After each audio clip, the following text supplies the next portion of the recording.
اعوذ باللہ من الشیطان الرجیم بسم اللہ الرحمن الرحیم۔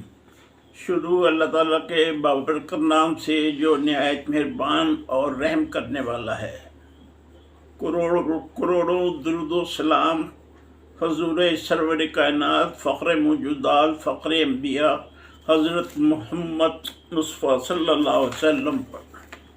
اللہم صلی اللہ سیدنا محمد وآلہ وعطرتہ بعد کل معلوم اللہ کا استغفر اللہ الذی لا الہ الا هو الحی القیوم۔ ناظرین، آج کی جو پوئٹری کا مضمون ہے حضرت شبلی رحمۃ اللہ علیہ۔ حضرت شبلی رحمۃ اللہ علیہ، انہی میں سکون احوال، انہی میں سکون احوال اور گفتگوئے بلاغت حضرت ابو بکر بن شبلی گزرے ہیں۔ حضرت ابو بکر بن شبلی گزرے ہیں۔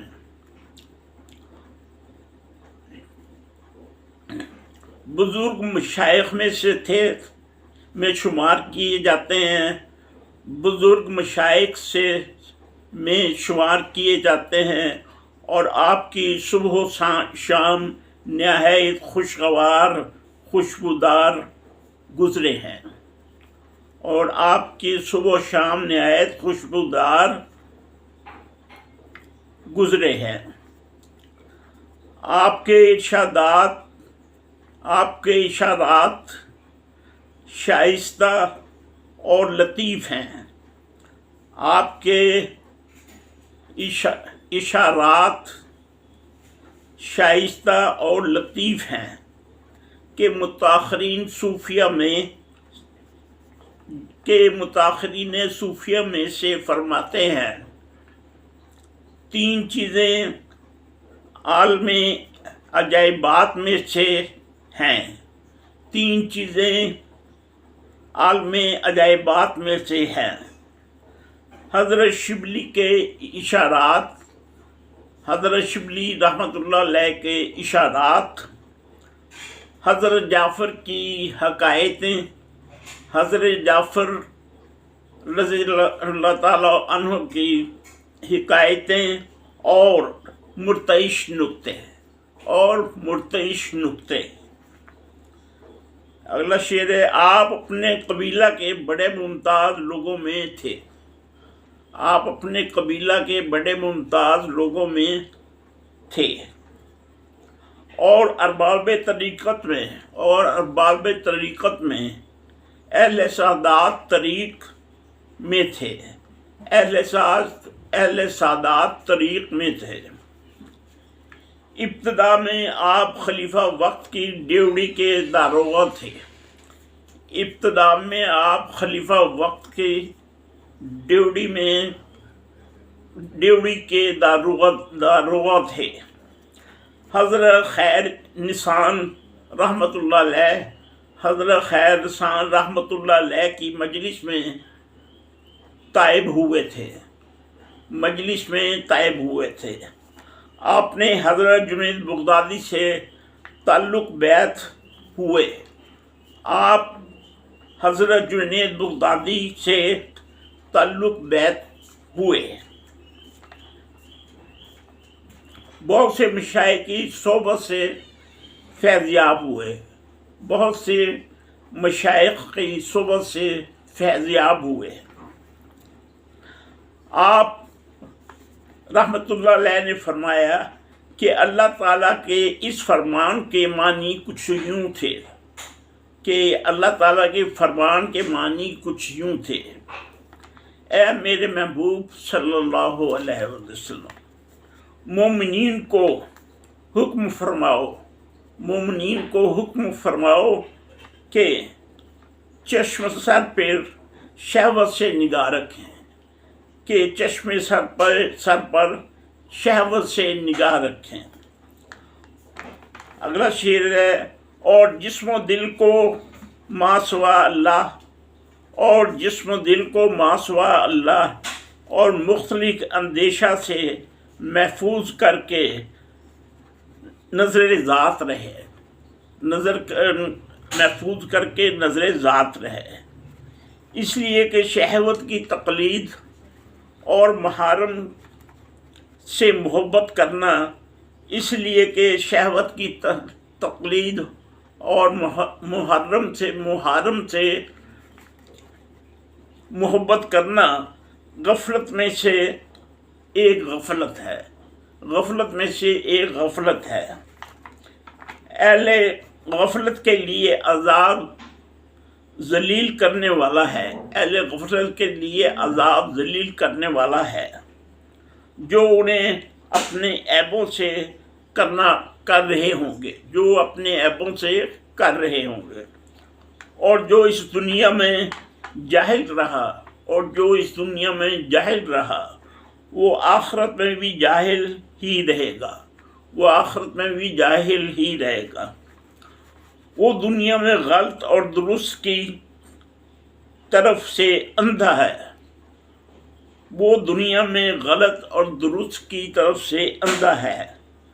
وہ آخرت میں بھی اندھا ہی ہوگا، جب تک اللہ تعالیٰ آدمی کے دل سے آرزوئے شہوت کی نجاست نہ نکال دے، جب تک اللہ تعالیٰ آدمی کے دل سے آرزوئے شہوت کی نجاست نہ نکال دے، اس وقت تک وہ اندھا ہی ہوگا، اگلا شعر ہے جی، یعنی اگر وہ اپنی آنکھ بند نہیں کر سکتا تو وہ محفوظ نہیں رہتا، یعنی اگر وہ اپنی آنکھ بند نہیں کر سکتا تو وہ محفوظ نہیں رہتا، اور جب تک اپنی محبت کسی کے دل میں ثابت نہ کرے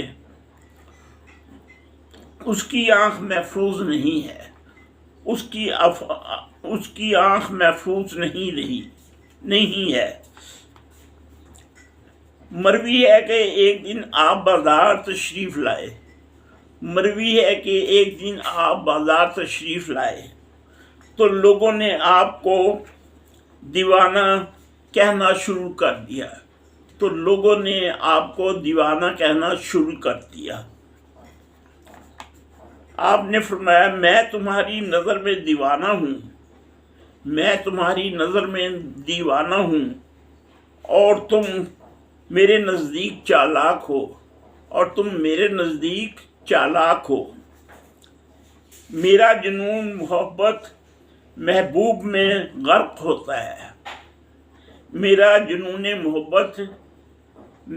میں غرق ہوتا ہے، اور تم قوت غفلت سے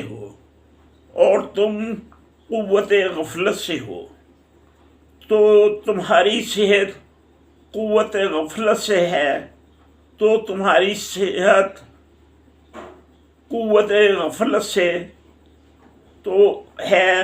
تو اللہ جل شانہ میری دیوانگی زیادہ کرے، تو اللہ تعالیٰ میری دیوانگی زیادہ کرے، تاکہ میرا قرب الہی پہلے سے زیادہ بڑھے، اور تمہاری چالاکی جو موجود سے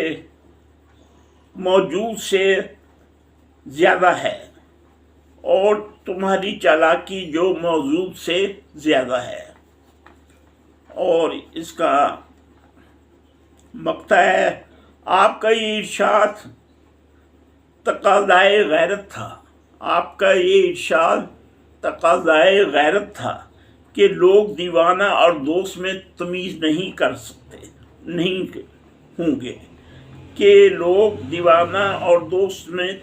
نہیں کرتے ہوں گے، انہیں اپنی غفلت کا احساس ہی نہیں، تو یہ لوگ آخرت میں بھی ایسے ہی بے حس ہوں گے، تو یہ لوگ آخرت میں بھی ایسے ہی بے حس ہوں گے۔ ناظرین، یہ نذرانہ تھا حضرت شبلی ابو بکر بن شبلی رحمۃ اللہ علیہ کی خدمت میں۔ امید ہے آپ کو یہ شاعری پسند آئے گی۔ میرے چینل کو سبسکرائب بھی کیجئے اور پسند بھی کیجئے۔ اپنا اور اپنے ارد گرد کے لوگوں کا خیال رکھیے گا۔ خدا حافظ۔